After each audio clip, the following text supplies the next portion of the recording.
I wanted to make this video to talk about Judges 4 and 5. Either one, I feel like there's parts to both of them that kind of correlate together, but in Judges 4 and 5, there is a person named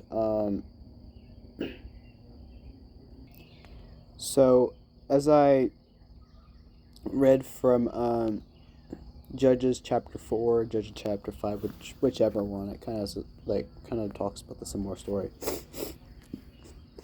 But I feel like the main so there was this guy whose name is Sisera or something like that, but there's this other person named this woman named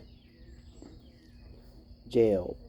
I believe was what her name was. So, Sisera was a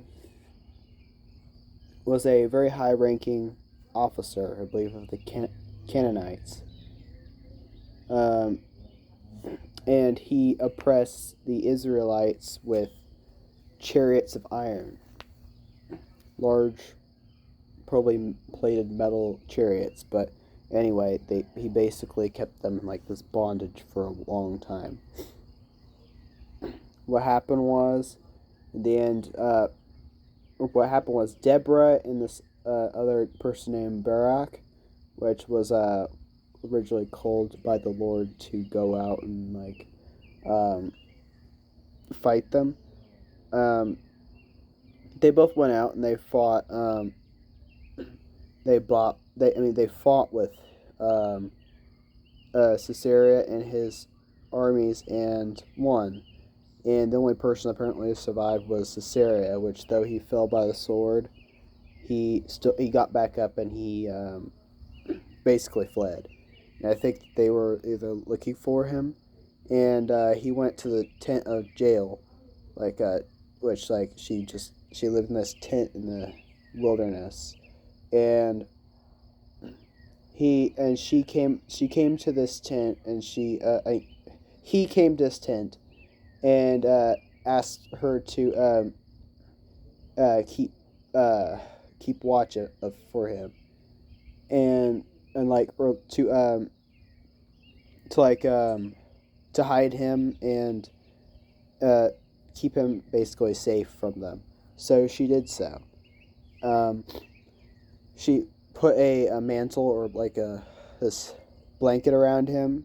I think a mantle's like a really colorful blanket, but and she gave him milk.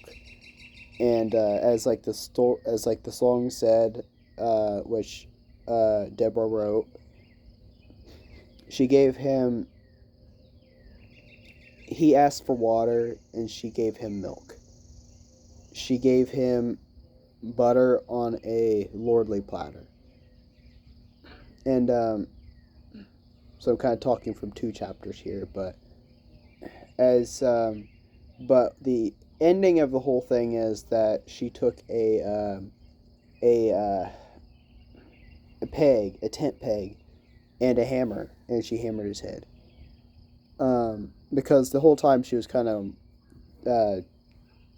going to kill him because he was not a very good person, and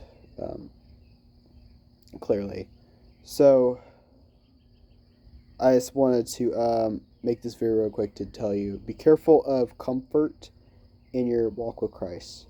We're not called to live in comfort. We're called to live for Christ.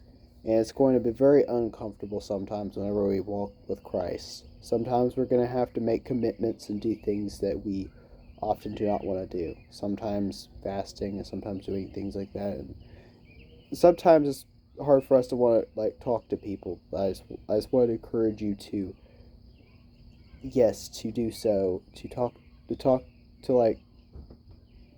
not just walk the walk, but not just talk the talk, but walk the walk. And that we're not called to chase comfort in this walk with Christ. We are called to chase holiness. And sometimes holiness does not necessarily feel doesn't always feel like doesn't always feel great, isn't always like great. It's that we should starve our flesh and feed our spirit. We should be trying to make a daily commitment to follow Christ. So I encourage you to do so. To try make that commitment to do so, because it's definitely better off to do so. The only thing that is going to stay forever in this walk with Christ, I mean, it's God. God's the only thing that's going to stay forever, not anything else. So I hope this video helps you.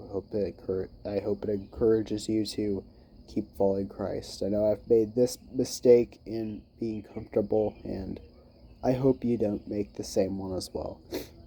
God bless you, and I'll see you next video. Amen.